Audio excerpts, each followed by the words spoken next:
Isang maganda at mapagpalang araw po ng Miyerkules sa inyong lahat mga kapatid.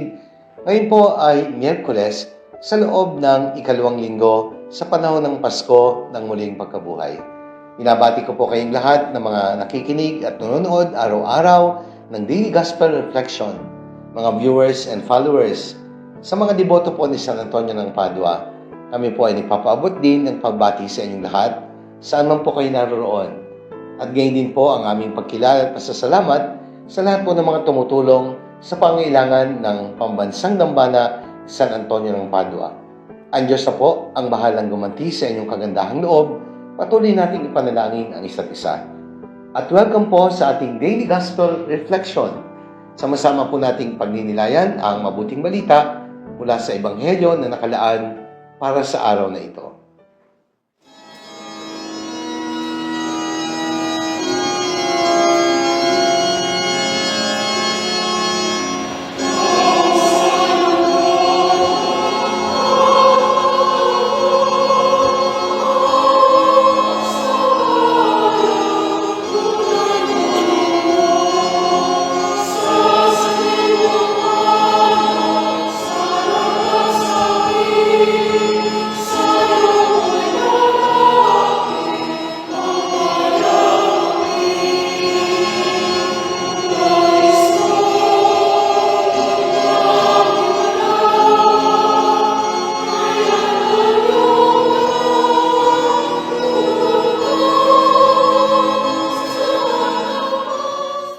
Mga minamahal kong kapatid, sa araw na ito, Miyerkules sa loob ng ikalawang linggo, sa panahon ng Pasko ng muling pagkabuhay.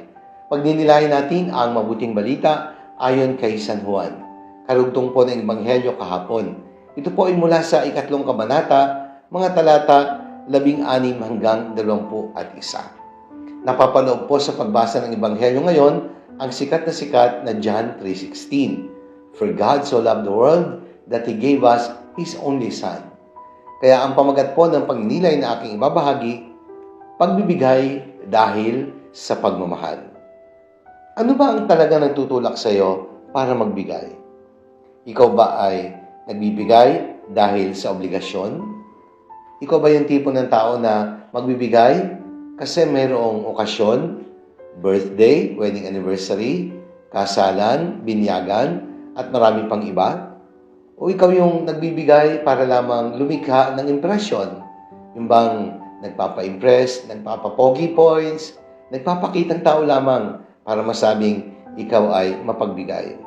O ikaw ay nagbibigay ng todo-todo kapag may nais kang matanggap mula sa iyong binibigyan? Katulad ng kapag malapit ng halalan, kapag meron kang pabor na gustong hingin, talagang namumuhunan na para bang ang pag-ibigay ay isang paraan ng pamumuhunan para eventually, in the future, kapag ikay nangailangan, ay meron ka ring malalapitan. Bakit daw sa mga nagbibigay ay merong nawawalan? Yung mga wala sa listahan, sila ang nabibigyan. Yung dapat pagbigyan, hindi naman nabibigyan. Bakit daw sa listahan ng mga binibigyan, pati mga pangalan ng patay ay nabibigyan, at yung talagang dapat na tumanggap sa ibibigay ay hindi naman talaga nakatatanggap. Ay nako, ang daming usapin kapag ang pinag-uusapan po ay tungkol sa pagbibigay. Merong nagbibigay dahil meron din siyang inaasahan na sandaling siya ay may naibigay. Kaya tinuturo po sa atin ng Ebanghelyo ang John 3:16. Ganun na lamang ang pag-ibig ng Diyos kung kaya't ibinigay niya ang kanyang bugtong na anak upang ang sinumang sumampalataya ay hindi mapahamak kundi maligtas. Ito po ang isa sa mga paborito kong Bible text at siguro paborito rin ng marami kasi nga mabilis din naman talagang tandaan.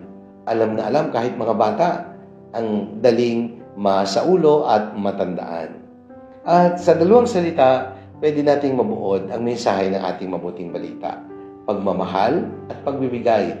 Gayon na lamang ang pagmamahal ng Diyos, kaya't ibinigay. Kaya yung pagmamahal ang nagtulak para magbigay. Kaya ano ba ang nagtutulak sa iyo para magbigay? Ito ba ay talagang tunay na pagmamahal O baka naman ikaw ay napipilitan lang. Kaya mga kapatid, ang usapin ng pagbibigay at pag-aali ng sarili kailanman ay hindi pwedeng ihiwalay kapag ang pinag-uusapan ay tunay na pagmamahal. Sapagkat ang tunay na pagmamahal ang magtutulak sa atin upang tayo ay magbigay. Paulit-ulit ko ang sinasabi, pwede kang magbigay ng hindi nagmamahal. Pero hindi ka pwedeng magmahal na hindi ito magtutulak sa iyo para magbigay. You can give without loving, but you can never love without giving. Tinuturo po sa atin ang unang aral na nagsasabing, God loves because He Himself is love. A God who does not care, does not count. He is interested in us because He cares for us. Kaya kung di siya interesado sa atin na mahalin tayo, paano naman tayo mag-iinteresado na mahalin siya? Di po ba? Pangalawa, tinuturo sa atin ng John 3:16 that God's love is all-embracing. It is all-encompassing. Niyayakap ang lahat. Walang itsipera. Lahat ay may halaga. Lahat ay bibigyan sapagkat wala namang pinipili ang pagmamahal ng Diyos na nagtulak sa Kanya para ibigay ang Kanyang anak sa kaligtasan ng mundong makasalanan. You can look anywhere and everywhere, but you will never find a kind of love that is purer and encompassing of everything than the love of God. Sa Diyos lang ho natin yun matatagpuan at wala nang iba. At pwede nating tularan ang pagmamahal na yan. Pwede rin tayo maging mukha ng pag-ibig na ganyan sapagkat ang totoo, tayo naman talaga nilikha sa larawan ng Diyos. At ang Diyos ay pag-ibig. The love of God is capable of embracing all of us all at the same time. It is the world that God loved at hindi lang isang bayan, isang pamilya, o isang tao lang sapagkat ang pag-ibig ng Diyos ay para sa lahat. Pangatlo, itinuturo po sa atin ng Ebanghelyo that God's love is totally sacrificial. Without sacrifice, you can never find a genuine kind of love. Sabi nga ng isang manunulat, the shape of true love is not a diamond. It is a cross. Sapagkat sa krus, habang nakapako si Jesus, makikita natin ang tunay na larawan ng pag-ibig na dapat nating tularan.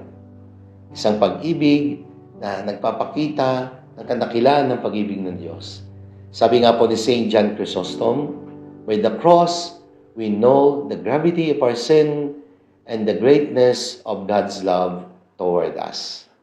Doon pa lang sa krus, dapat mahiya na tayo at makita ang ating pagiging makasalanan. At sa krus, dapat nakikita natin ang pagmamahal ng Diyos. And there is no greater love than to lay down one's life for one's friends.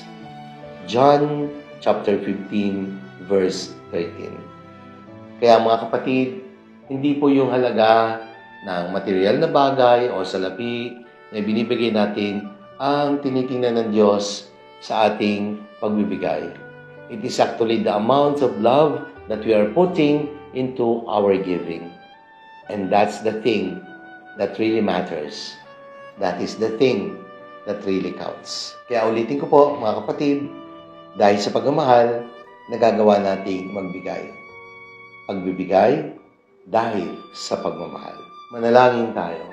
Ama naming banal, Diyos na makapangyarihan, maraming salamat po sa pagmamahal na patuloy mong ipinadadama sa aming lahat. Pagmamahal na walang sukatan. Pagmamahal na yumayakap sa lahat. Isang uri ng pagmamahal na nagtutulak upang magbigay at mag-alay ng sarili para sa minamahal. Amen. Maraming salamat po mga minamahal kong kapatid. Sana po ay inyong nagustuhan at nakatulong ang ating pagninilay sa araw na ito. Kung inyo pong nagustuhan at nakatulong, i-like po ninyo at i-share. Ibahagi natin ang mensahe ng salita ng Diyos sa ating mga mahal sa buhay, mga kaibigan at mga kakilala. Let us always fill the world with the message and power of God's words.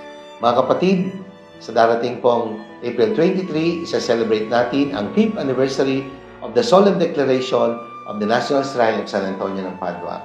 Kayo pong lahat ay inaanyahan namin sa masayang okasyong ito. Pagpalain kayo mga Panginoon Diyos Ama, ng Anak ng Espiritu Santo. Amen.